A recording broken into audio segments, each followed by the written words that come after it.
Om Ajnanatimirandasya Jnananjana Shalakaya Chakshurunmilitam Dhena Tasmai Shri Gurave Namah.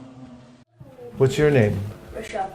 Rishabh. Where did you learn to play the harmonium like that? School. Which school? Sankirtan. Very nice. There's a great kirtan you guys had when we came in. Really nice drumming too. And all the kartal players. This is first class kirtan, right from the heart. It's very nice. Hare Krishna. I'm very honored to be here. My wife and I have been excited to come here for some time to see you all. And the Sankirtan movement is alive and well here in London. Lord Chaitanya Mahaprabhu, Srila Prabhupada said, he could have spread Krishna consciousness himself all over the world. But he said he left something for us to do. Because it's our greatest benefit from just taking part in the Sankirtan movement and assisting Lord Chaitanya. Even if one does it a little bit in one's life. Even if you're very busy. Anybody here busy? You're all laughing. It's such a busy world. And everybody can participate in some way in Lord Chaitanya's movement because it's a simple thing. It just means to take advantage of the Hare Krishna Maha Mantra, which is the essence of everything. When you look through all the Vedas, and then you go through the Puranas, they're all pointing towards one thing. It's the Hare Krishna Maha Mantra. So you're all doing that, and therefore, wherever you go, you're creating auspicity and benediction for the world. And people are very close to taking to Krishna consciousness because they're already humans. They just need a little help. They need a little bit of association, that's it. And they need to hear the right vibration. They just haven't heard it yet. They haven't got the right books. They've been introduced to many things, but not Hare Krishna. And you're going and introducing this to people everywhere. And so when they hear it, then it goes into their ears and into their hearts. And when they receive some books, for humans it's natural to read books. Humans have liked books from the beginning of time. They try to make books. We were at a place recently where they make paper. Do you know what paper is made out of? What's your name? You. What? Vanya. Vanya? Do you know how to make paper? Trees. Trees is one way. Yes? Wood. Huh? Wood. Wood, trees, yeah, same thing. There's another thing that people have used for a long time to make papers. That's rags, cloth, cotton. They collect rags and then they turn them into pulp. We made some paper the other day near Kulanai. We were at a paper factory. So they make this. They take the rags and they turn it into almost like a soup. It's almost like rag soup. And then you take a little frame with a screen on it, and then you dip the frame into the soup made out of rags, and you pull it out, and all the fibers stick to the screen. And then you drain it a little bit. Are you listening carefully? Yeah. In case you need to make paper sometime. And then you take out what's left on the screen and you put it on a cloth. And it turns into a square sheet. And then you hang it up and let it dry. And then that turns into a piece of paper. And nowadays there's big machines that make paper, manufacture. But humans like books. They've been making them for many, many centuries. And so if you offer books to people, they'll take a look at it. And just by the Hare Krishna Maha Mantra and books like Bhagavad Gita, then people become benefited. Hare Krishna.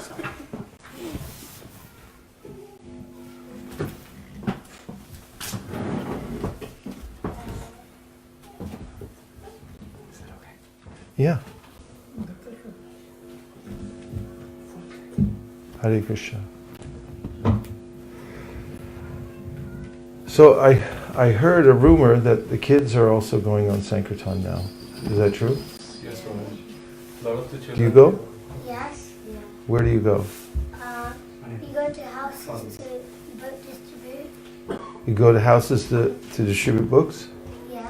Nice. And what kind of people do you meet? Every religion. All different religions, huh? Like which kinds have you met so far? Jewish. Jewish, Christian. Christian, Buddhist. Buddhist, Muslims. Muslims, Sikhs. Sikhs, And Hindus. and Hindus. What do they say when you go to their house? Jewish say no. Jewish say no. Because they've got on Saturday, on Sunday. Saturday and Sunday? They're not allowed to give any money, and they're not allowed to touch money because they think They can't touch money on Saturday or Sunday? or electricity. Or electricity. What? So that's why they don't accept it. So that's why they won't take it on Saturday, Sunday? And they won't give us the donation. And they won't give a donation? So what about the others? Hindus say yes. Hindus say yes? Well, good for them. Christians say yes. Christians say yes? Some Christians say Some say yes, some say no. This is a marketing research we're doing. Okay. and Muslims say yes. Muslims say yes? Christians say yes. Don't some say yes? Sometimes say yes. Muslims sometimes say yes? Hardly Does say it surprise you that sometimes people say, some say yes, some say no? Have you ever been surprised and thought somebody was going to say no and then they said yes? yes. Have you ever been surprised you thought someone was going to say yes and they said no? Yes. Yes. So what lesson does that teach you? Everyone's different.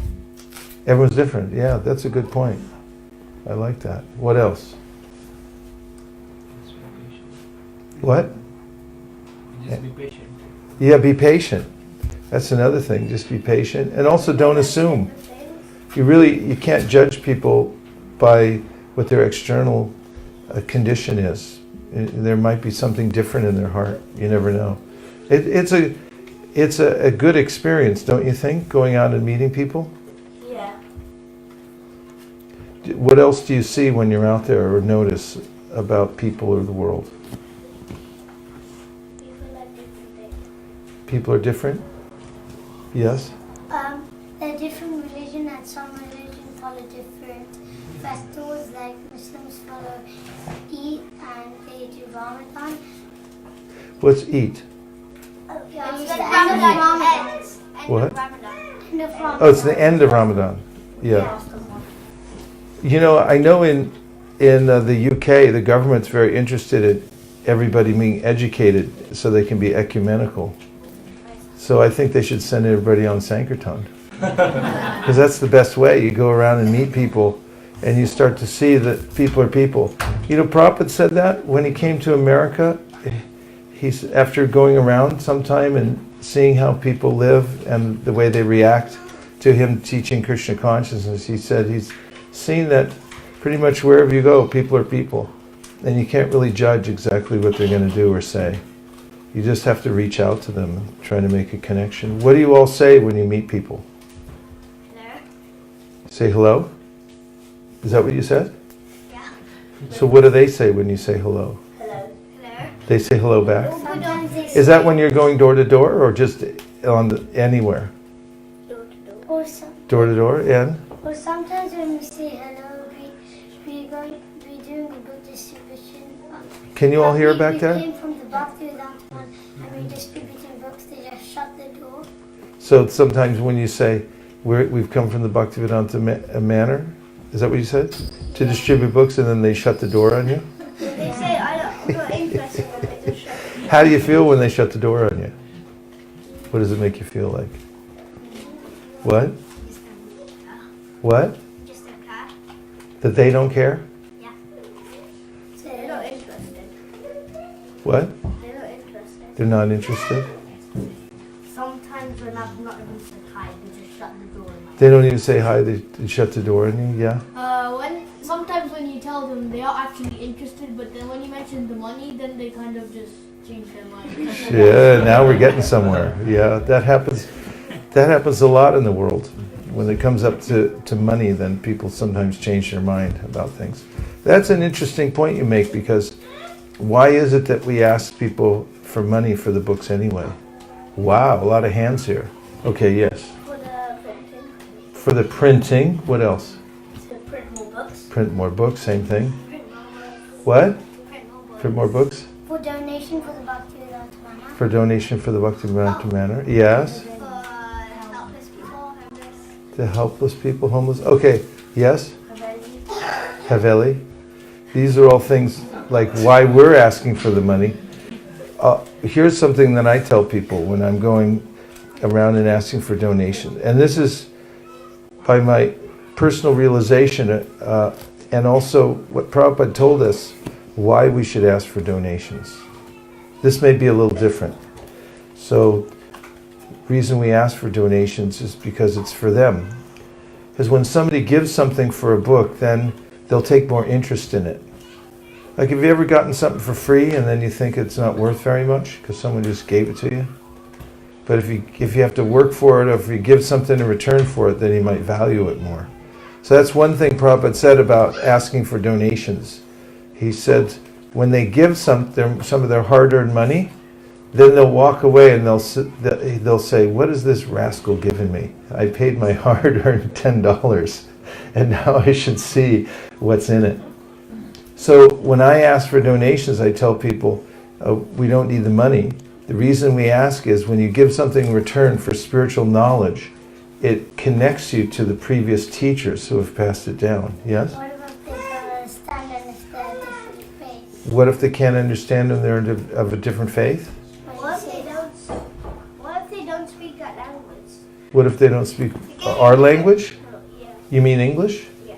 Then they won't come to know. You could always learn another language. How many languages do you all know? 2. Which ones do you know? 3, 4. Hindi and English? 3. Gujarati, English and Hindi. What was the first one? Gujarati. Gujarati? Oh, 3 you said. Gujarati, English and Hindi. Yeah. You? Gujarati and English. Yes? Gujarati, Hindi and English. Gujarati, Hindi, English, I know Gujarati, Hindi, English and some Sanskrit. and some Sanskrit. I know some Sanskrit. Well, what I would suggest to all of you, this is just a suggestion, you can take it or not, but I suggest that you could probably learn a few other languages. Now, you don't have to learn the whole thing. I know some words in Chinese. You know Chinese? Say something in Chinese. Ni hao. Ni hao. Ni han hao. So have you ever said that to a Chinese person? I know something in Polish. Say it in Polish. Yeah. Huh? Jak się masz? Dobrze. Jak się masz? Dobrze. Can you speak Spanish?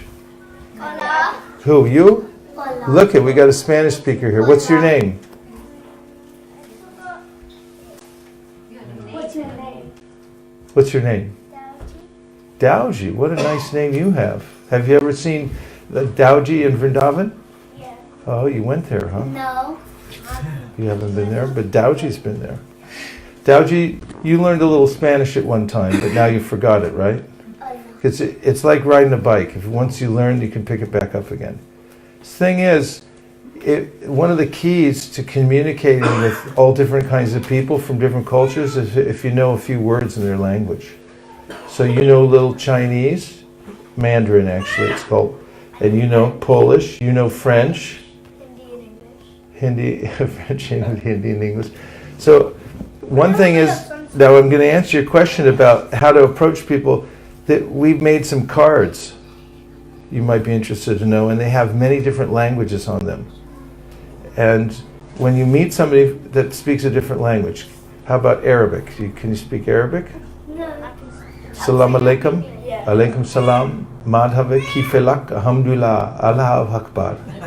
Mabsut. Can you say that? Allah Akbar.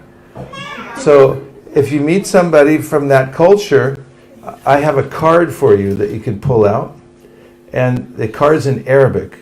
And so if you have a book in Arabic and you give it to them, and then you hand them the card that's in Arabic, what do you think would happen They will understand if it. you gave it to them in their language? They will understand it better. Well, yes, they would definitely understand it better because it's in their language, right? Yeah? They'll be more interested. There you go. We got a few geniuses up here. They would be more interested, they would understand it better, and They will understand more, like when you speak in English, they might not understand some words. And if you write in Arabic, then they might understand your writing and what you're writing and because you wrote in their language. I think we're onto something here, don't you? Do you think we're onto something? Say yes. Yes. Say yes. Yes. Yes. Yes. Yes. Yes. Yes. Yes, definitely.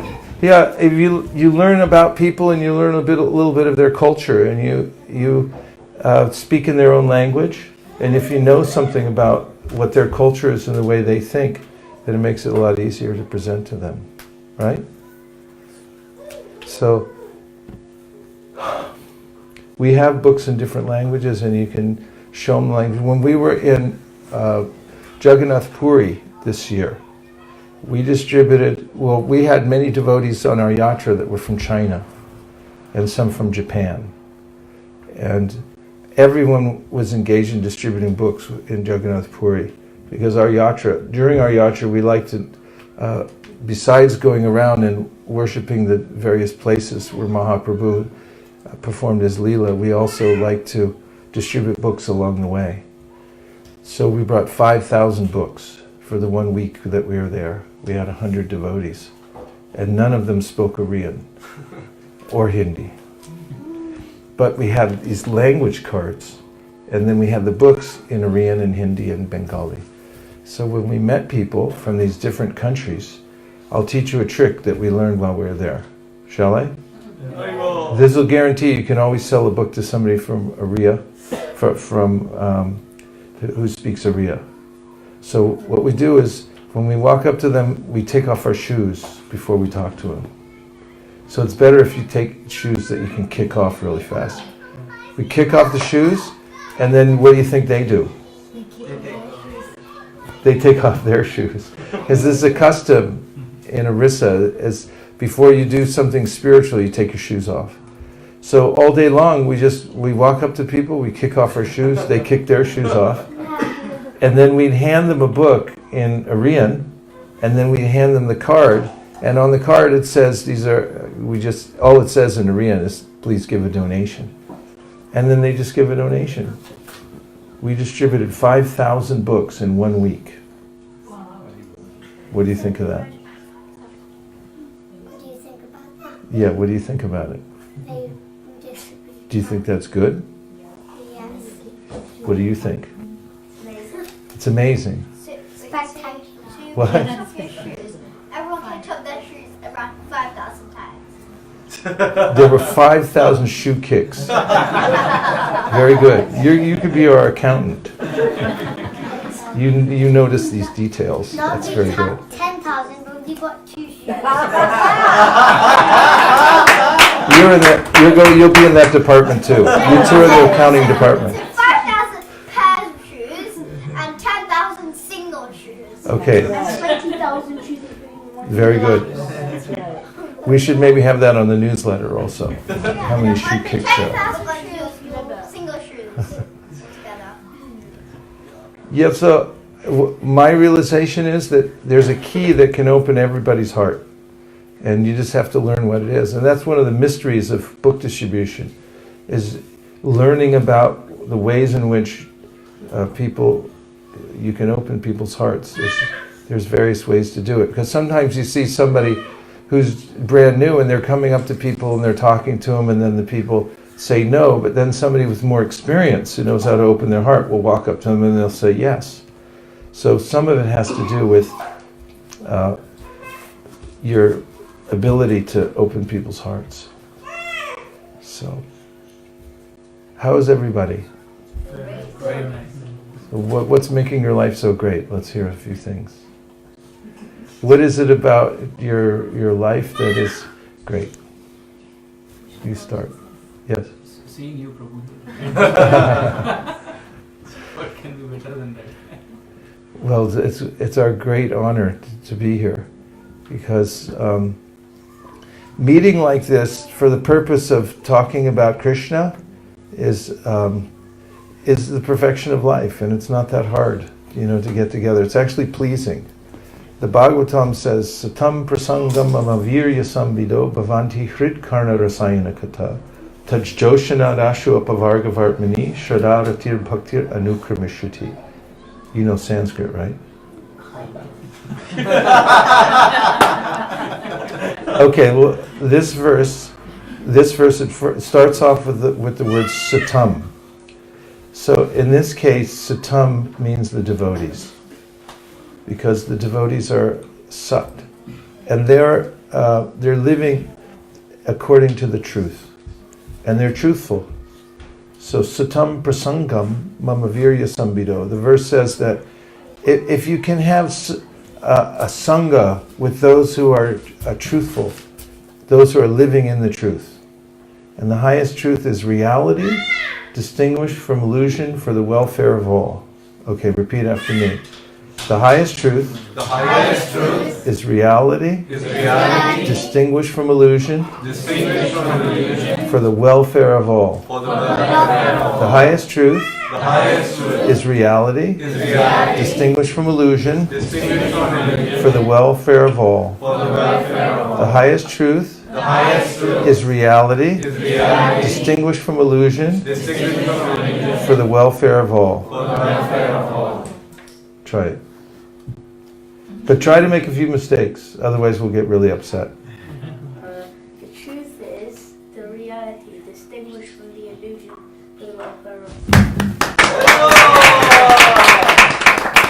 Well done, well done. Who else can try? You want to try? The truth is reality, the extinguish of. You're doing good, keep going. The highest truth is reality, The highest truth is reality. distinguished from illusion, from illusion. for the... For the welfare of all. Yes! Good, very good. So, yes. The highest truth is reality, distinguished from illusion, for the welfare of all. The highest truth is reality, distinguished from illusion. The highest truth is reality, distinguished from illusion for the welfare of all. The highest truth is distinguished from reality. The highest truth is Reality. Reality is distinguished From illusion. for the welfare of others. Very good. You want to try? Yeah? Okay. The highest truth is reality, the extinguished Distinguished of illusion from illusion for the... for the welfare of all. Yes! Okay. So, yes, satam prasangam amaviri samvido. In the association of devotees, what we do is we distinguish reality from illusion. And then also, we do it for the welfare of all. That's the Sankirtan movement, means making that available to as many people as possible. So, satam prasangam amaviri samvido. And when you're in association of devotees, you hear transcendental sound vibration, and that's what helps us to advance. Thank you for sharing. Hare Krishna. What else? What are your realizations about devotional service? Yes? That is really fun. It's fun. Yes. It's called, in the Bhagavad Gita, Krishna says, Raja Vidya, Rajakuyam, Pavitram, Idamuttamam, Pratyakshavagamam Dharmyam, Susukam, Kartamavyayam. This means that this knowledge is the king of all knowledge, and it's the most secret of all secrets. Do you guys have any secrets? Okay. And it says, Susukam Kartamavyam. It's a lot of fun to perform devotional service. Very good. Who else? Realizations from the back.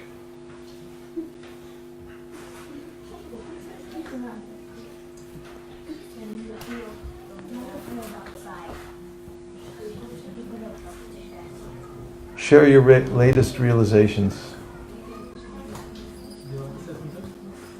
Yes. Sure, Maharaj.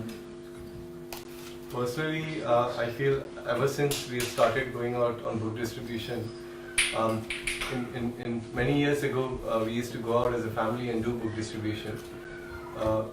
But about a couple of years ago, when we got in touch with you, and one of the first principles which you taught us about the 4 laws of book distribution is the strong sadhana. So I've always find it very nourishing and very fulfilling when I take to reading of Srila Prabhupada books or study of Srila Prabhupada books. And every time I take a book in my hand and read Prabhupada books, I always think that how these words of Srila Prabhupada can reach to as many people as possible. And when in that spirit, when we go out having read Srila Prabhupada books, it just makes the whole experience very holistic, very wholesome for the heart. And I find that's very nourishing for our bhakti, because and especially I really like the example which you gave of Yamuna Mataji about there is a dal, there is a rice. They both have individual potency in it, but when you put them together, they have higher proportionate nutrition. So similarly, when you read and do your sadhana strongly and you go out on Sankirtan, there cannot be a better experience than this in my limited experience with Maharaj. Thank you very much. Well, let's try it. You have a Bhagavad Gita? I want to try an experiment. Are you all distributing Bhagavad Gita? Yes. Let's see what happens when someone gets a Gita. And we're going to open it at random and see what somebody might read for the first time. Okay? Okay, he's just delivered the Bhagavad Gita to me. And I'm not going to look where I open. And let's see what somebody might read. Okay, you just went door to door. You sold the Bhagavad Gita. The person goes back in and they sit down on their couch. And now they're going to look inside and see what they just bought. Ready? Yet in this body there is another, a transcendental enjoyer who is the Lord, the Supreme Proprietor, who exists as the overseer and permitter, and who is known as the Supersoul. Who is known as what? Supersoul. Supersoul. And then they read further. It sounds very interesting to them. It's the first time they've heard about the Supersoul. So now they want to go a little deeper into it, right? So here's what they read.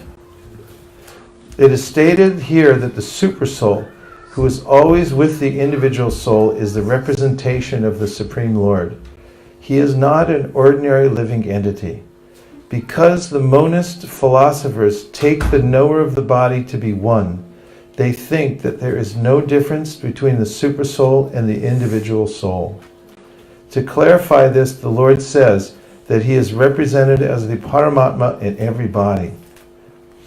He is different from the individual soul. He is para, transcendental. The individual soul enjoys the activities of a particular field, but the Supersoul is present not as finite enjoyer, nor as one taking part in bodily activities, but as the witness, overseer, permitter, and supreme enjoyer. His name is Paramatma, not Atma. And He is the transcendental. And He is transcendental. It is distinctly clear that the Atma and Paramatma, that the who? Atma and Paramatma Are different. I have a question for you. Is it distinctly clear that the Atma and Paramatma are different? Yes or no? Yes or no? Yes. Yes or no? Yes. Okay, you all scored 100%. The super soul, the Paramatma, has legs and hands everywhere, but the individual soul does not. And because the Paramatma is the Supreme Lord, He is present within to sanction the individual soul's desiring material enjoyment. Without the sanction of the Supreme Soul, the individual soul cannot do anything. The individual soul is Bhukta, or the sustained, and the Lord is Bhokta, or the maintainer. There are innumerable living entities, and He is staying in them as a friend. So, somebody might read that for the first time. Do you think they might have heard it somewhere else? Same thing? Not possible, right? It's really, that kind of philosophy is not available. What did you all hear from what I just read? Which part of it stood out in your mind? What particular part that you heard meant anything to you? Reflect back. Yes? The Paramatma and the Atma are different to each other. Yes. Very good. Very good. Yeah, this is, most people don't know that there's the Supreme Personality of Godhead is there within their heart. They're so externally focused. I'm looking around at the world and I'm seeing various objects, and I go from one situation to the next, one object to the next. And when do I take time to notice that there is a Paramatma, that there's a super soul within my heart? When might I take time to realize that? And say, let's say I have a busy day. How does the day start? I get up, I get ready for work, I go off and what? Or school? Get ready for school. I'm going, none of you work yet, right? Just checking. We went to school. So when might I think at school, when might I realize the super soul? Or at work, for that matter? I just propose that somebody could go through one whole day and not realize the super soul. Yes? When you're in school, you have to do religious studies and you might come across the Bhagavad Gita. In religious studies, you might come across the Bhagavad Gita. But I'm talking about having a realization that there's actually a super soul in your heart. Yes, Mataji? When you're going to do something and a very deep inner voice comes and you ignore mostly, and the thing will definitely go wrong, and then you think, I oh, think I should have listened. yeah, I should have listened. Yeah, that's it. Always happens. That's very tangible. I mean, there's ways in which we may be working on a problem, right? And then all of a sudden, we can't think of the solution, but then, an hour later, 2 hours later, 2 days later, the solution comes into our mind. And we're realizing that there's an intelligence coming to us. It's being provided to us. It's like a gift coming from the super soul. So my question, how long could an ordinary person go, not somebody who's reading Bhagavad Gita or thinking about these things, how long could they go without even knowing there's a super soul or thinking about the super soul? How long is it possible? How many days? 30 days? 0. 0 days? No, without thinking about the super soul.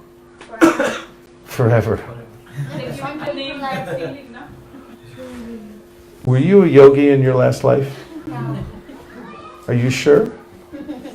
I think you have some yogic powers. I'm sensing that from you. Yes. 50 days. 50 days. That's a very precise calculation. Yes? 1 minute. 1 minute. Well, the Bhagavatam says somebody could go through a whole lifetime and never think of the super soul. You said kind of the same thing. You said forever.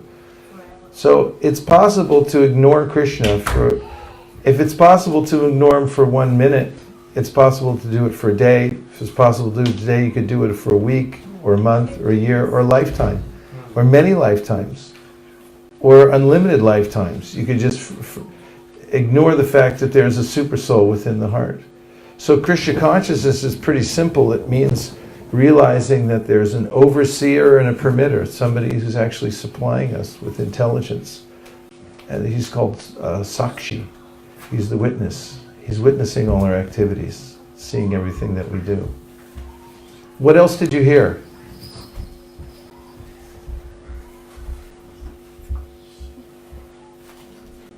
Yes, Prabhu. He sanctions your desires. Yes. That's very important. Yeah, if we have desires, we can't necessarily get what we want, right? Has anybody ever noticed that? You've noticed it? Yes. Anybody else notice that you don't always get what you want? You've noticed it? 1, 2, 3, 4, 5, 6, 7, 8, 9, 10, 11, 12. We're dependent. I mean, this is, I heard a Christian priest many years ago. I was actually had a discussion with him in an airport when I was distributing books. He was a very humble man. He said, I've been practicing my religion for 30 years. And he said, actually, the only very clear realization I've come to is that there is a God and I'm not him. And this is a very fundamental realization, that there is a supreme controller and that I'm not that supreme controller. If one simply admits the supremacy of the Lord and thinks about the ways in which He's supplying me various gifts throughout my life, that in itself is a very powerful form of God realization. What kind of gifts are we getting all the time that we might not even think about? Can you think? Air? Water. Air and water are nice, right? Yeah. What else? Light. Light. Yes. We just came from Sweden. We were in Stockholm for 1 week, and it's light from 2 in the morning till about 12 at night, and it gets more. And I was appreciating when we were there. I mean, I was thinking this is pretty nice. When the sun goes down and it becomes dark. Of course, at the other time of the year in Sweden, it's only light for about 2 hours, and the rest is dark. Big extremes. But during the dark times, it can become very gloomy. Do you all know what gloomy means? Gloomy. Say gloomy. Gloomy. What does it mean? Yes? Very dark and like Do you have a dictionary? yes. Where is it? In the cupboard. Okay, go get it. Have to look in the bag. What? Have to look in the words in G. What did he say? You have to start. What? You tell me what he said. I can't understand what he said. But Oh, in words. I can't understand what my yogi friend is telling me. You know, like there's sections of the dictionary. It says A, B, C, D, E, Yes. so on. It's in section G. Oh, okay. You have an Oxford dictionary? Yes. Okay, read the definition of gloomy to everybody. Almost dark, depressed or depressing. And where does it come from? What's the root of the word? Doesn't say. You better get another dictionary. We need the etymology also, don't we? Huh? Gloom? It says its origin is unknown. The origin is unknown. There you have it. What can be done? It's rather gloomy. When the sun goes down, living entities go to sleep.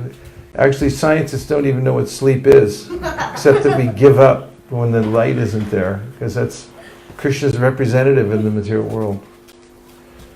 What other things did you hear in the paragraph? There was a lot in there, but hearing is a science. It's actually a practice to practice hearing. I'm going to read a part of it again and see if there's something you hear the second time that you didn't hear the first time. Okay? Yes. Are you ready? Yes. Say yes. Yes. Okay, here we go. Yes. Good. It is stated here that the super soul, who is always with the individual soul, is the representation of the Supreme Lord. He is not an ordinary living entity, because the monist philosophers take the knower of the body to be one. They think that there is no difference between the super soul and the individual soul. To clarify this, the Lord says that He is represented as the Paramatma in every body. He is different from the individual soul. He is para, transcendental. The individual soul enjoys the activities of a particular field, but the super soul is present not as finite enjoyer, nor as one taking part in bodily activities, but as the witness, overseer, permitter, and supreme enjoyer.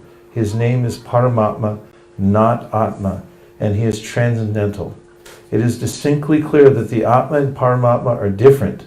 The Supersoul, the Paramatma, has legs and hands everywhere, but the individual soul does not. And because the Paramatma is the Supreme Lord, he is present within to sanction the individual soul's desiring material enjoyment. Without the sanction of the Supreme Soul, the individual soul cannot do anything. The individual soul is Bhukta, or the sustained, and the Lord is Bhokta, or the maintainer. There are innumerable living entities, and he is staying in them as a friend. What did you hear that time? Any word, fragment, idea that you heard, just reflect it back. Yes, Mataji. Paramatma has hands and legs, individual soul doesn't. Yes, the super soul has hands and legs everywhere. It means that he's organizing everything simultaneously all over the universe. He's within every atom. He's the universal intelligence, and he knows everything at all times. Krishna says in the Bhagavad Gita, Vedaham samatitani vartamanani charjuna bhavishani chabhutani mam tu veda nakashchana. He says, I know everything.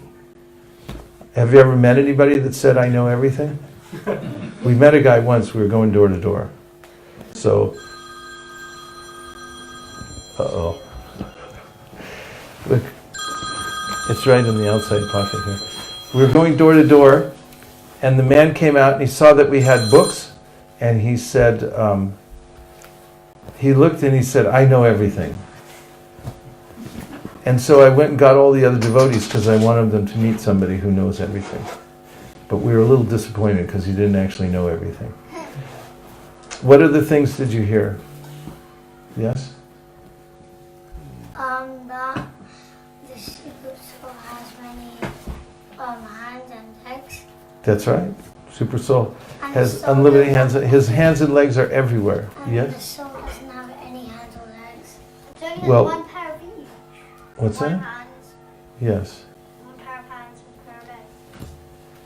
This, the individual soul can't work unless the Paramatma sanctions it. What's that? This individual soul can't work unless That's right. The individual soul can't work unless it's sanctioned by the super soul. So even in one paragraph of the Bhagavad Gita as it is, there's sufficient knowledge to orient any person towards the science of self-realization, of God realization, and set them on the path to God realization. It's extremely potent what we're distributing. And now I want to see if you have any questions at all about anything. About Sankirtan, about the Krishna consciousness philosophy, or anything else. In this context, probably that Yes. we have just now discussed that the super soul is omnipresent and he also sanctions all our wishes that we have. Some of those are sanctioned by. Also, in my opinion, the super soul also has the other type of sanctions that, like Trump imposes sanctions on, that certain activities are not to be done. So if I have that realization that yes, there is somebody above me in the form of super soul, and if at times some thoughts come in my mind which are not good acts, so that super soul stops me from doing that. So the moment I have that realization, if I wish to steal something from somebody's place and I have that realization, no, somebody is sitting over me, even though nobody is physically looking at me, but if I realize that yes, there is God or somebody above me in the name of God, then that stops me from doing that. Yes. If I want to do some mischief with someone and nobody is looking at me again, but if I have the realization that yes, there is a soul above my soul, that is super soul, Yes. and he is looking at me, Yes. that will stop me from doing that. So one is the positive side that Yes. he sanctions our wishes what we want. Also he prohibits or stops us from doing certain things which are not desirable or which should not be done. Yes. Well, he's like a parent, and a parent will offer guidance, sanctions to a child. Prabhupada once said that one of his children was insisting on climbing up on the table and touching the table fan that was spinning. And he kept telling him to get down. And then one of Prabhupada's friends was there and he said, well, turn it down low and then let him touch it. So then he turned it a little bit lower and then his little son touched it and he was startled and he would never touch it again. So Prabhupada mentioned in that context and in various contexts related to that Super Soul's like a parent and is also interested in, his main interest is in assisting us for our highest welfare.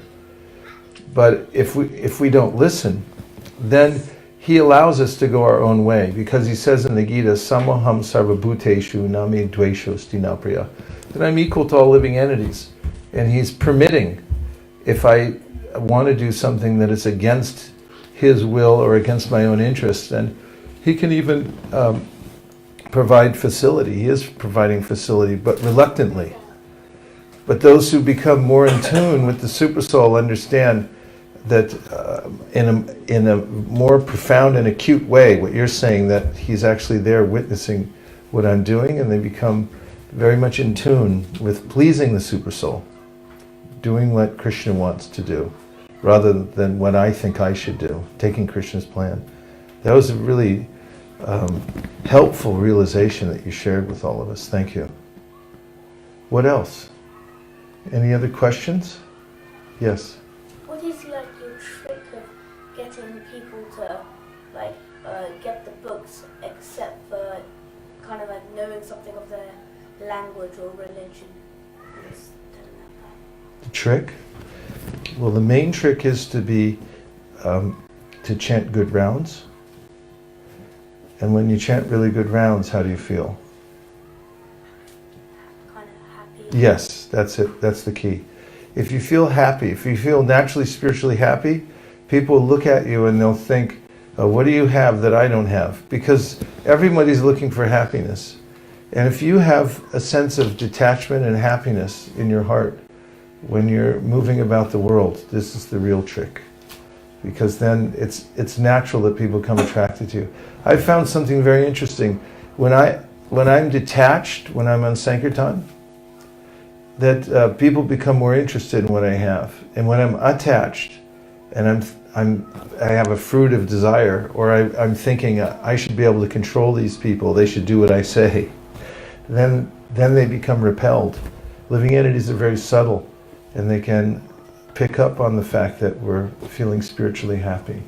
So it's very important to have good sadhana, especially chanting good japa. Good question. Thank you. Yes. I wrote down one of the points that you read out. In the association of devotees, we distinguish between reality and illusion. Yes. And I was thinking, because when you were asking about realizations, I was just reflecting, this resonated with me because I've been thinking about that recently. What if you're in the association of devotees and sometimes it becomes like society, friendship and love, or should we never see it like that? What if it's compounding our view of illusion in many ways, that these are my friends, that this is my service, but not in a sort of a wholesome way, but more in a sort of I'm safe because I've got, you're just settled in a material conception, but it's just in a spiritual context, or I got that confused. Well, let's look at some of Rupa Goswami's instructions about that. He says, Dadati pratigranati kuyamakyati prachiti punkte bojayate chaiva shadvidam pratilakshanam. Shadvidam pratilakshanam. That is, that there's 6 exchanges of love between one devotee and another. You know what they are, right? So this verse says, giving gifts, accepting gifts, revealing one's mind in confidence, and hearing other devotees reveal their minds in confidence, sharing prasad, and giving prasad. Well, giving prasad and accepting prasad means sharing. So he said these are the 6 exchanges of love, priti lakshanam, between one devotee and another. And when it's done in this society of devotees, there's a way, as I was saying before, devotees are called satam. A friendship with devotees is very desirable, and the kinds of exchanges with devotees are desirable. There's a way that we're going to go through various changes in our life, like there are traumas that we'll all naturally experience in our life. We'll have happy times, and also there'll be loss, sometimes some gain and things like that. And for devotees to be able to process all of those ups and downs and various events in their lives with other devotees in the context of devotional service is very important. You find that in the Srimad Bhagavatam or the Mahabharata, that after the war at Kurukshetra, Yudhishthira Maharaj was disconsolate, and Lord Krishna came there to console him. They actually went to a funeral ceremony. This is in the first canto of Bhagavatam, and Lord Krishna conducted the prayer service there, and he was there to console the devotees. Now, of course, these are the topmost devotees and Mahajans and so forth, and at the same time they're experiencing loss, and they're also weeping, and these things are there even when one is on a very high level of self-realization. But a devotee processes all these things differently and does it in the association of devotees. So it's very important for us to have intimate association with devotees. Of course, it's possible that it can become superficial in some ways. But because devotees are very dear to Krishna, and because the main subject in association with devotees is Krishna, that these kinds of relationships are considered by the Shastra but to be transcendental. But of course we can associate with devotees at higher or lower levels. We can just hang out and talk, or we can even gossip or something like that. That's not really that beneficial. But if we hear and chant together and do service together, it can be extremely purifying. It is extremely purifying. Does that help? It does. Okay, Yeah. good. So my understanding is that there's, from what you just mentioned at the end, that there's different degrees. So at the lower end there's the gospel and stuff like that, and at the higher end it's serving and engaging in direct devotional service. So I suppose the association is essential. It's more beneficial when you. Yeah, in fact, Lord Chaitanya says that one of the 5 most important aspects of devotional service is association with devotees. And he says you should associate with like-minded devotees who are more advanced than yourself. And so advanced devotees have a kind of a thrust where they're eager to hear and chant. And when you get in their association, you're lifted up. So yeah, there are different qualities and different gradations everywhere. Good question, really good. What else? Okay. My question. Yes, a was, question. Yes. Distribution of books. Yes. So like if we are distributing books, isn't it necessary that we should first go through it, understand it properly, and then only distribute it to the other person? Very true. But I have a question for you. Yeah. It's an age-old question, and if you can answer it, you'll become famous. Which came first, the chicken or the egg? So what I find is when new devotees go out on book distribution, the first thing they think is like, shouldn't I read these books? And they start reading them. In fact, in my memory, at our temple, ISV, Iskana Silicon Valley, when we first started book distribution, a lot of very new devotees came out. And I remember the first gathering we had, there was a group of them sitting there, 3 ladies, and they said, we've just decided we're going to form a reading group because we just distributed a bunch of these small books and we haven't read them yet. So there's a kind of, as Devesh Prabhu was pointing out, there's a way that when we go out to distribute books, we take more interest in them. both activities complement each other. The reading complements the distribution complements the reading. And if you keep them both, then rice and dal together, 42% more nutrition. So we should read the books. In fact, the first and only direct instruction I got from Prabhupada, he said, you must also read my books. Because I was introduced to him as a very young devotee, as a book distributor. But he said, he looked right at me and said, you must also read my books. I haven't given them just for distribution or selling, he said. He said, I've written them so that you can become pure devotees and go back home, back to Godhead. So yes, very important point.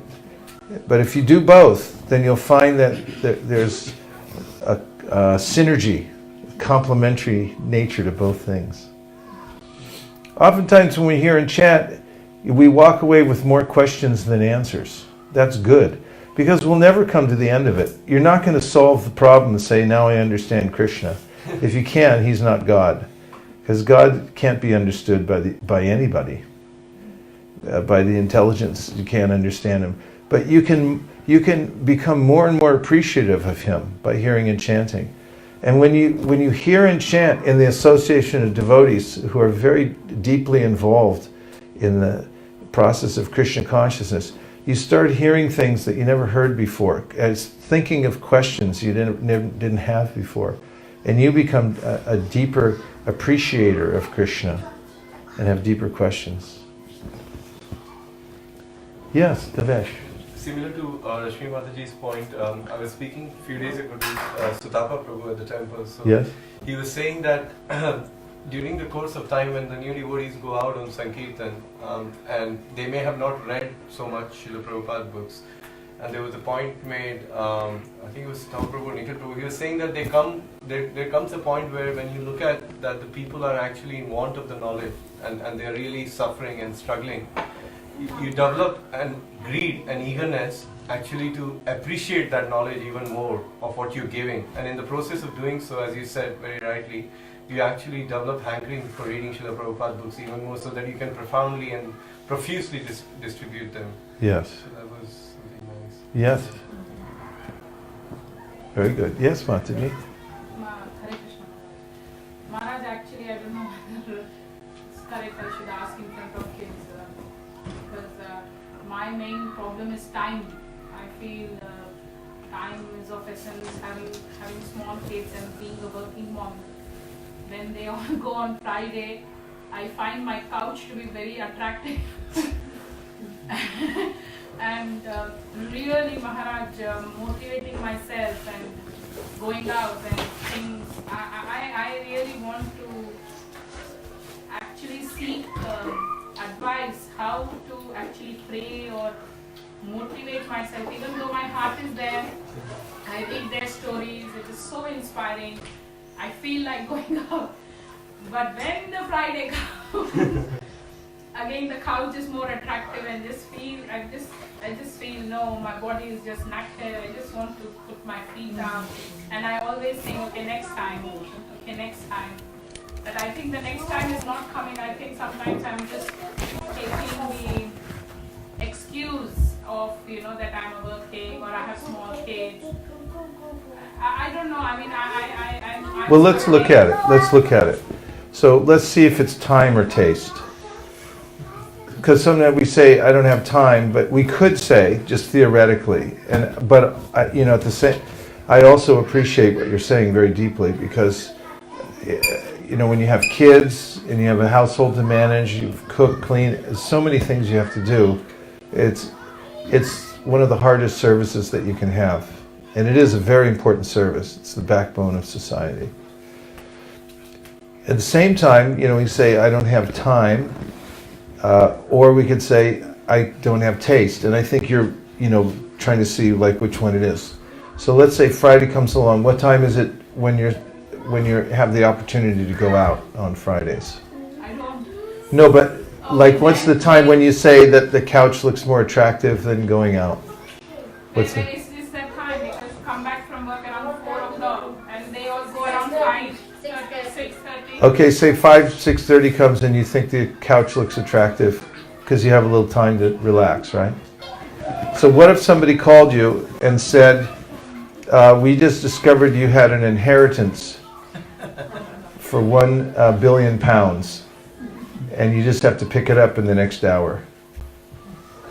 Would the couch would you rather sit on the couch or would you go pick it up? Sure about that. What? That depends on the week's work. Okay, £2 billion. I have to still transfer my pension pots to my previous company, which my husband is behind me, that you were losing money and I'm still not motivated. No, they're giving free money. It's free. They're offering you £2 billion free. You just have to pick it up in the next hour. Would you put Are you any? saying that I should look at like that? No, I just, not necessarily, but I'm just giving a little perspective. You know, I ask myself that sometimes. You know, if sometimes I'm feeling drowsy chanting japa, I think it was prasadam time. Would I feel drowsy? If someone started singing Sharira Vijajal, would I feel drowsy? I never feel drowsy then. I always feel happy. It's like, wow, I feel happy now. But other times when there's, you know, some other task at hand, you know, to concentrate on something, the mind can, you know, like say this or that. But what I would recommend is, because, you know, you have a very taxing schedule, is try to do things in much smaller increments. Don't think that you have to do it all, but just do something very, very small, even symbolic. For instance, you know, if you were to just go out for maybe 5 minutes, rather than thinking, you know, I have to go out for the hour or 2 hours or 3, how many hours do you go out for? For about an hour, hour and a half. So I would say your assignment, rather than go out for an hour and a half, is to go out for 1 minute. And then come back and you can sit on the couch. But just do 1 minute. And go out and do something that's really simple, like give a piece of prasadam to somebody, or, you know, knock on one door and give a book, and then do that. Just do that. Because oftentimes what happens is when we think of something that and we find that there's an obstacle, we can't overcome it, it's better to do some small thing that you can start with to gain momentum. And then by doing that, you'll see that just one drop of that kind of service is so powerful that it will bring you to a higher level in your other services that you have to do. And you'll feel really good about yourself. You know, so don't try to do everything, but just try to start with one tiny little thing. When we start monthly Sankirtan festivals in various places around the world, the first MSF that we do with all the devotees, they all get together, we do training, we say, we're not going out to distribute books. And everyone looks shocked. I say, that's not our goal. Our goal is just to get out the door and go to the spot that's been assigned to us and touch the pavement. And once you touch the pavement, you're done for the day. You don't have to do anything else, and you're finished for the day. Unless you want to try something else, it's up to you. You can do it, but nothing else expected. So don't put too high of an expectation on yourself. Or even if you don't leave the house, you could call somebody on the phone and, you know, do it whatever way that you can. But do, like, instead of something that you think you have to do something really tiny to start. And that will bring the momentum into your life. And you'll discover something very wonderful from doing that. That's my experience. Does that help? Yes, Maharaj. Okay. Yeah, try that. I will let you know. You know, like one of the Sankirtan leaders in Canada noticed, you know, she has a kid now, she has 2 kids. She manages a Sankirtan party. And for her to get out on Sankirtan is very difficult. So she had a program where she would just leave her apartment and go on the street and make sure she distributed 1 book. And, you know, then she goes back and does all her other organizing duties. And she was feeling very blissful for that. Just that one thing. Somebody else? Yes? Okay, Maharaj. My question or my query is related to the same question Yes. that Mataji is asking, and I completely adore what she is feeling. I more or less feel the same, like trying to do many things, and then I try to adopt same method that you mentioned. Just do one thing, small thing. So my question is, sometime I thought I will just for 1 minute take the Japamala. I'm not targeting 16 rounds. I'm just targeting 1 minute Japamala in my hand, sitting cross-legged, and that's what I'm trying to do. But at night, I have been working like say 2 a.m. and not able to get a time, or it's my japa time, 1 minute japa time, and someone turn up and say, okay, you have to get on the work or you have to do some other duty. And then I say, no, this is my time, my 1 minute, I'm not doing it. So what is the right way? Saying that this 1 minute is 1 minute for me and I'm not going to deviate. Yeah, that's very important what you said. You have to, to develop a life of sadhana, you have to get some parameters and you have to make a stand somewhere. And what'll happen is when you make a stand, vrats are very powerful. But if you start with a vrat that's too big, you may not be able to keep it. But if you start with a small vrat and you keep it, then it'll grow from there. So allowing yourself even 1 minute of time when no other disturbances come in, and also becoming known for that. You have to become known for that. Like you're the person that nobody can disturb during that time. And get a do not disturb sign. I got one, it really helped me.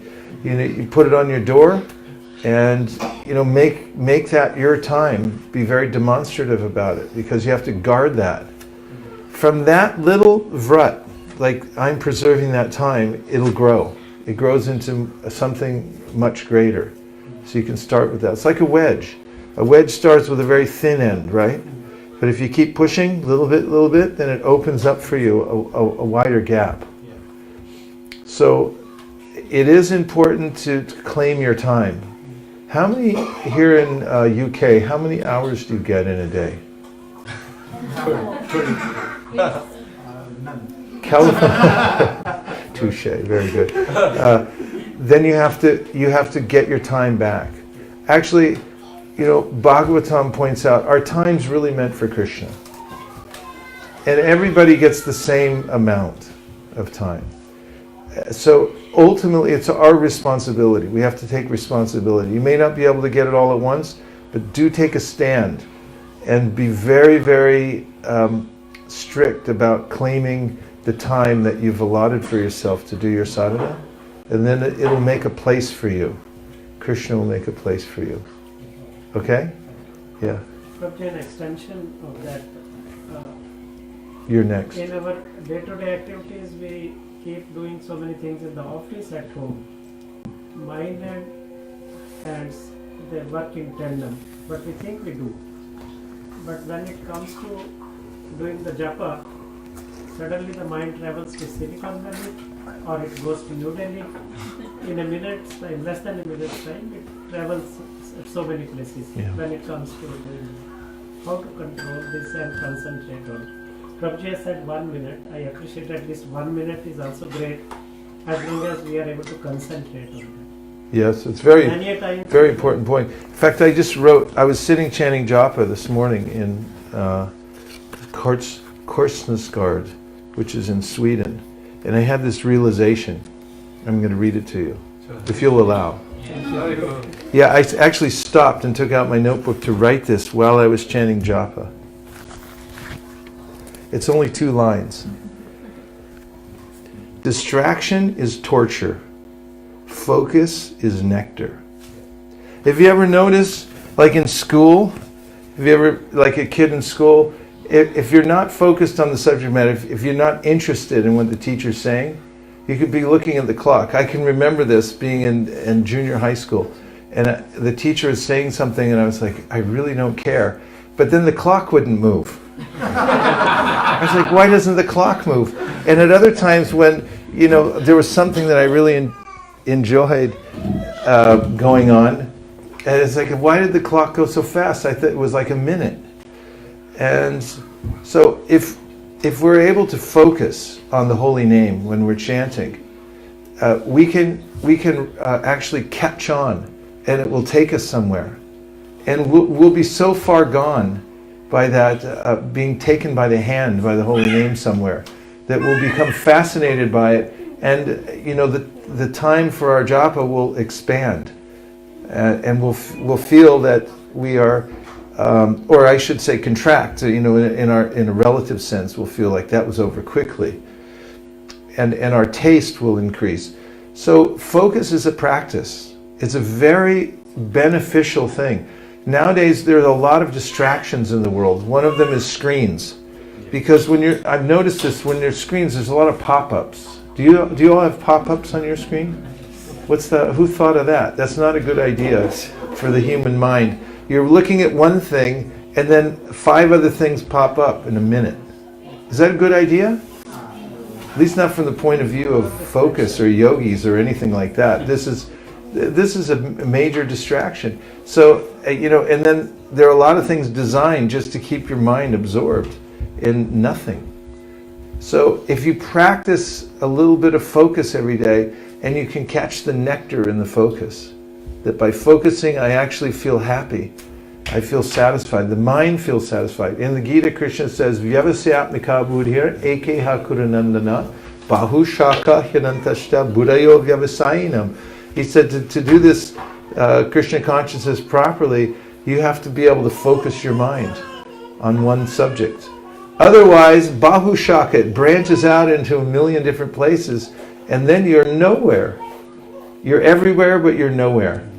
Right? So, best advice I have is practice this. If you ever watch somebody get ready for the Olympics, you've seen documentaries. Who in India has been in the Olympics? Some Olympic hero from India? Milkha Singh. Huh? Milkha Singh. Milkha Singh. What does Milkha do? What event? She's a runner, right? He's a runner. There was a female too that was famous. Okay, these people, they start when they're young, and they sacrifice a lot of other things to be out there on the track. They're out there running when everyone else is having fun, and they just keep doing it until, if you want to have happiness in your life, this is just a fact. Think Olympics when you're doing your japa. Think I'm getting ready for the Olympics. Get up earlier. Do what you have to do to practice and focus. These people, Milka's going out there running when he doesn't feel like it. So do it when you don't feel like it, and practice. And when your mind, which is, Krishna says, like a horse, if it's unbridled, it won't help you very much. And you only get one mind. You don't get to trade it in. It's yours to keep. So take care of it. Train it up. If you train your mind in such a way that it becomes your friend, Krishna says in the 6th chapter of the Bhagavad Gita, then it'll take you along in a very helpful way, just like a horse will. And so take time every day to focus your mind. Practice focus. And focus on the holy name. That's the place to put your mind. The mantra is there. Keep bringing your mind back to it. Is it hard? Absolutely. It's the most difficult thing you'll do all day. But it's the biggest payoff of anything that you can do. Nothing else compares to this. And that's why Prabhupada insisted only on one thing. He only asked us to do one thing. He asked us to not do certain things. But there's only one thing he absolutely asked us, that he said, you have to vow to do this. What is it? Japa. So there's a secret there. This is the one thing, if you get into this and you make it the center of your day, you'll become more successful in everything else. If you just try to work harder, you're not going to be successful. It doesn't matter how many hours in the day you work. If your mind isn't focused, if you aren't feeling blissful, you won't become happy. I once asked Radhanath Maharaj. I was in the midst of management and doing all kinds of things at the same time, and I was feeling really burned out. And I said, what's the secret of management? He said, there's one secret. That's to become blissful. He said, unless you're blissful, you won't be successful in management. It's true in all the aspects of your life. You have to become blissful. And the way that you'll become blissful is paying the price. Take time with the holy name. Here's a secret how to chant nicely. It's given to me by my friend Satyadev Prabhu, who's a really good chanter. He said, when you chant, be aware that you're chanting. That's simple enough so your mind won't run away from it. You're like, I can do that. Just keep becoming aware that you're chanting, because it's possible to chant and not be aware. And that's when it's torture. That's when you get like, I want to get up and walk around and look at stuff while I'm chanting. Because you're not there. You're not even aware that you're chanting. But if you practice, even if you can do 3 mantras that you're aware that you're chanting, that will bring you to a taste where you'll think, tomorrow I'm going to do it again. And then you'll start getting addicted to it. And if that happens, you're in luck. You're going to have a good life. Otherwise, good luck. You had a question a long time ago. You know when you said that all of us are Krishna's given us the same time to practice Krishna consciousness. Yes. How is that? Because everyone lives like different amount of years before they die. That he's given us a certain amount of time. I was referring to, we get a certain amount of time within each day, 24 hours a day. But this is another kind of impetus that you're mentioning. And that is that we don't sign a lease when we're born. And it doesn't say that we get a certain amount of years. Did you sign a lease when you were born? To how long you get to stay in this body? They didn't take a thumbprint or anything? You don't remember any paperwork, right? Nothing online? There is no lease. There's no lease. We don't know when it's going to come. So Bhagavatam keeps saying this over and over again.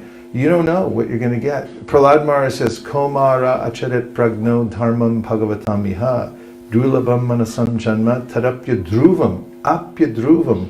It's not fixed. We don't know how much time we have. So don't waste time. He said, even if you're 5 years old, you take this seriously. Correct? Say yes. Yes. Say yes. Yes. Yes. Yes. If you're 5 years old, you should take this seriously. He said, no, the kids are saying, I want to play. But Prahlad Maharaj says, no, you're not a kid, you're a soul, and you don't know how long you're going to live. Doesn't mean kids need to play. It's where they learn. Everybody needs to play sometime. But the fact is that we don't know. This is a very good point you're making. That we don't know how much time we have. So we should take it seriously.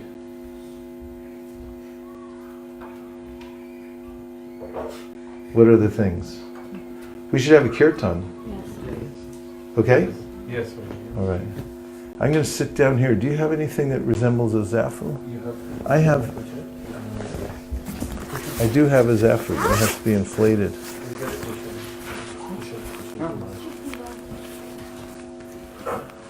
Kirtan?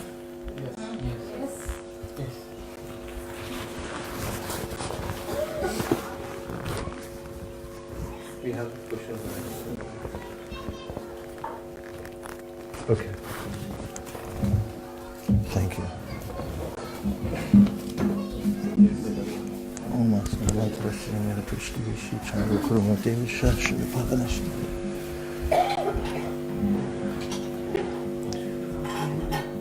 Do you mind? Can I play? A bigger one?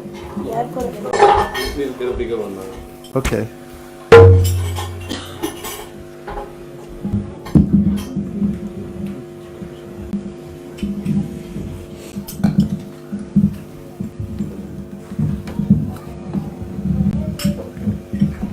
Nice.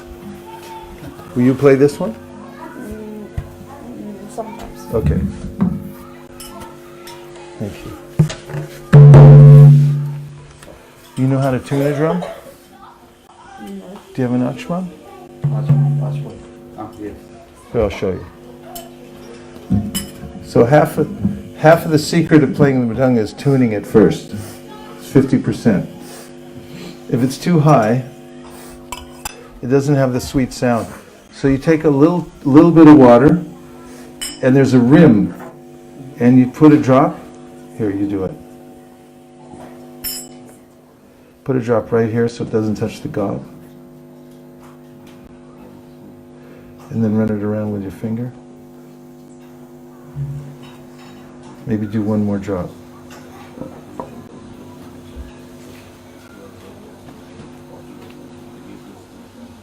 Good. And now take your hand and kind of press down on the gob a little bit. That's good. So if you're in dry weather, you tune your drum before you start playing it. And then experienced Madanga players will look at you and go, this devotee knows what he's doing. He's tuning his drum. You're a kartalist? Hare Krishna, Hare Krishna, Krishna Krishna, Hare Hare, Hare Rama, Hare Rama, Rama Rama, Hare Hare.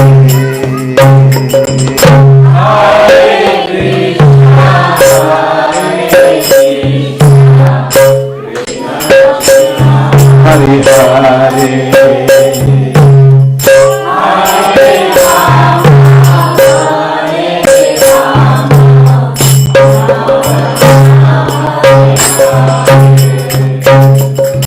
Hare Krishna, Hare Krishna, Krishna Krishna, Hare Hare,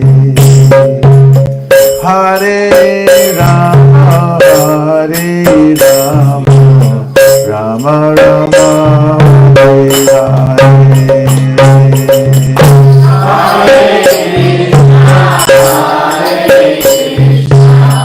Krishna Krishna, Hare Hare, Hare Rama, Hare Rama,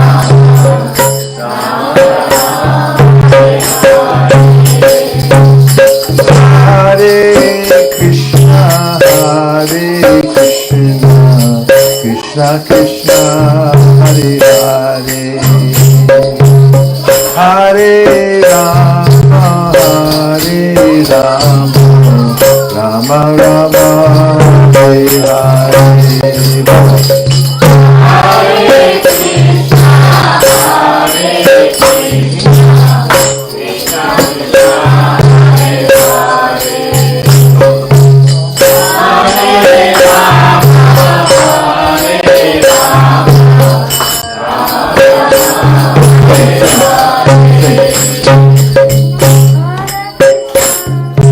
Hare Krishna, Krishna Krishna,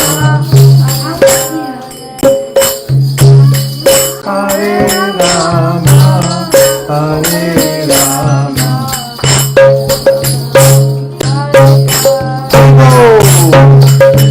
Hare Krishna, Hare Krishna, Krishna Krishna, Hare Hare, Hare Rama, you're next. Rama Rama, Hare Hare.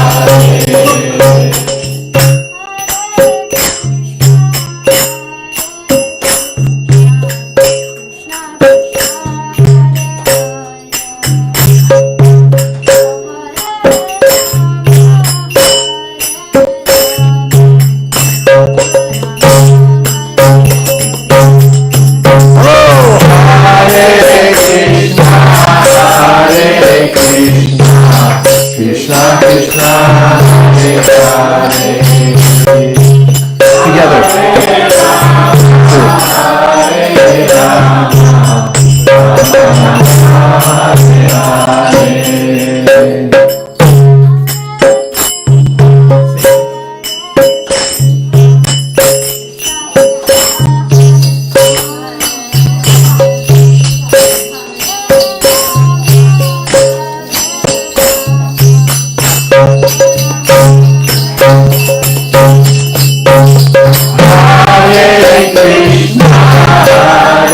Hare.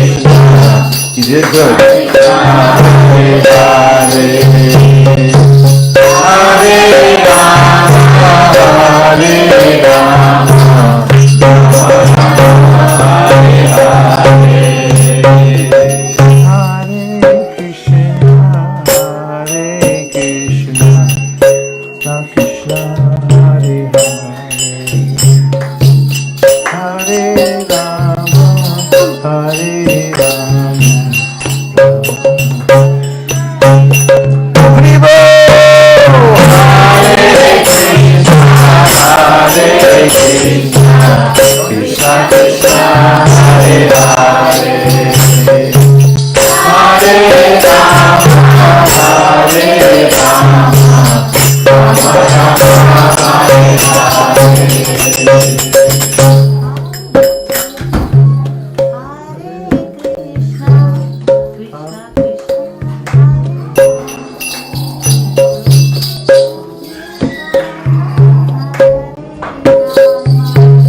Rama Rama Hare Hare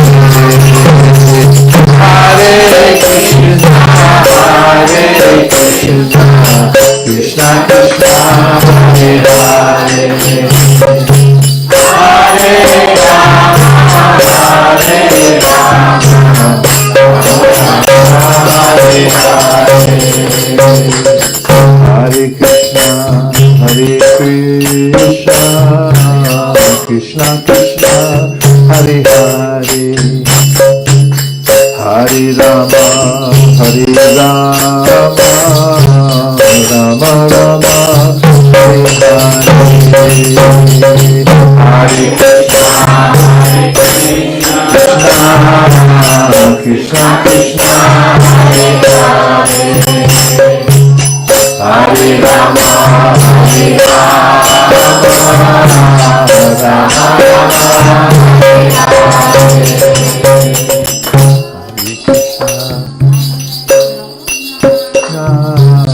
Krishna Krishna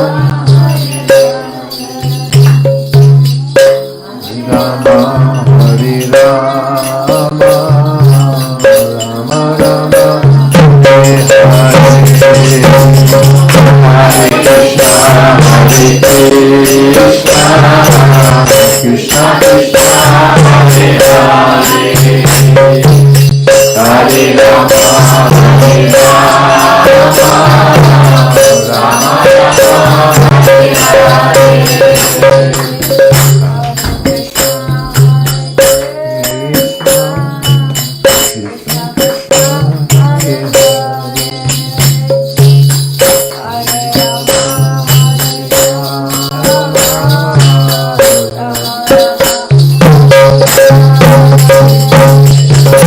Hare Krishna, Hare Krishna, Krishna Krishna, Hare Hare, Hare Rama, Hare Rama, Rama Rama, Hare Hare, Hare Krishna, Hare Krishna, Krishna Krishna, Hare Rama, Hare Rama, Rama Rama, Hare Krishna, Hare Krishna, Krishna Krishna, Hare Hare, Hare Rama, Hare Rama, Rama Rama, Hare Hare.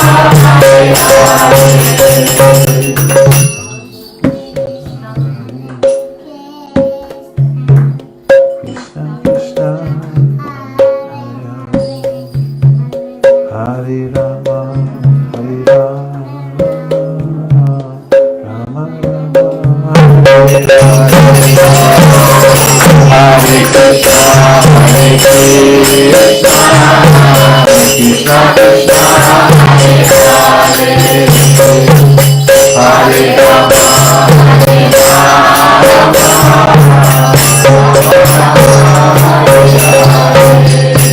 Hare Krishna, Hare Krishna, Krishna Krishna, Hare Hare, Hare Rama, Hare Rama, Rama Rama, Hare Hare, Hare Krishna, Hare Krishna, Krishna Krishna, Hare Hare, Hare Rama, Hare Rama, Rama Rama, Hare Hare, Hare Krishna, Hare Krishna, Krishna Krishna, Hare Hare, Hare Rama, Hare Rama, Rama Rama, Hare Hare, Hare Krishna,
Sankirtan ki, Jai Mama Srati, Hari Nam Prabhu ki, Go Premanande, Hari Bo, Hari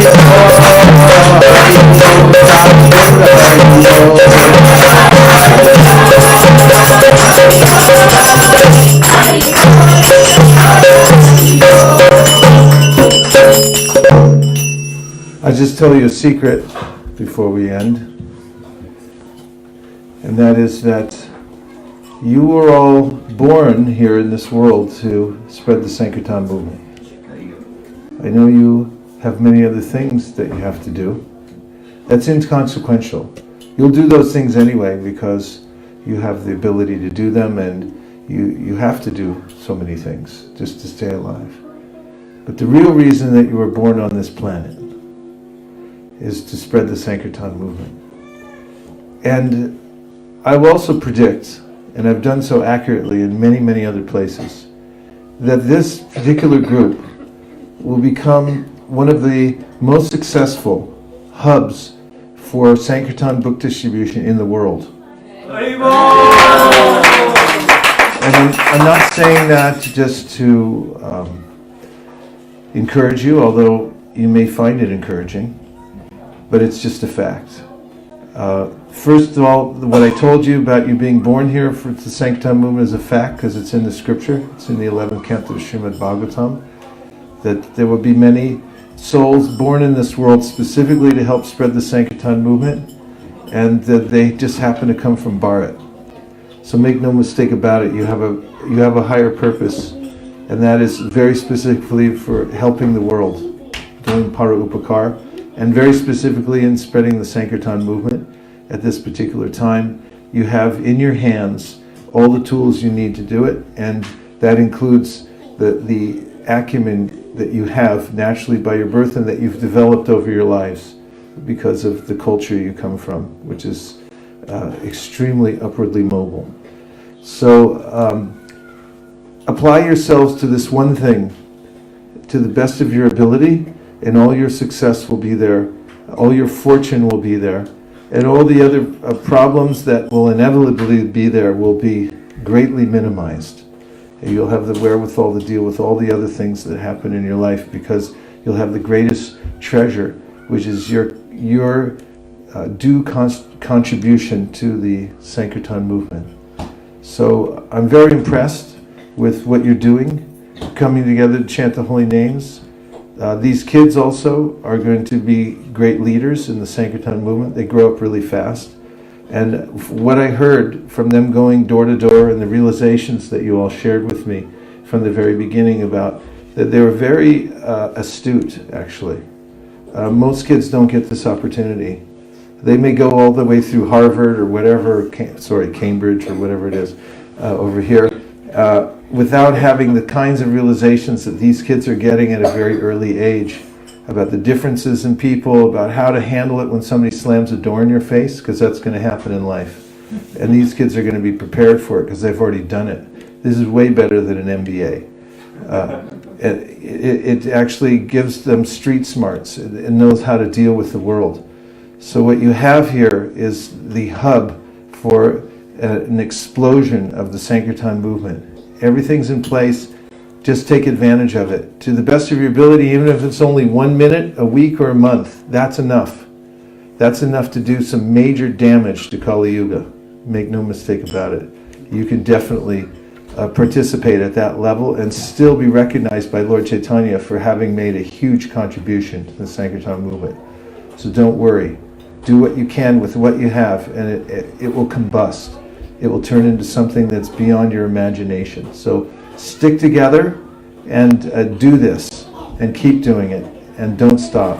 And your lives will become completely successful on all levels from doing this yajna. Go Premanande Haribo! Vanchagopdurishcha Kripasanabhevacha Patitanam Pavanibhyo Vaishnavebhyo Namo Namaha Nantakoti Vaishnavindiki Jai. Are you all going to have prasadam? Or did you already do that earlier? Okay, I was going to sing a prasadam prayer, but... What? Okay, they're having now. Okay, good. Hare Krishna. Marman, Natari Marman, Natari Marman, Natari Marman, hey, Natari Marman, Natari Marman, Natari Marman, Natari Marman.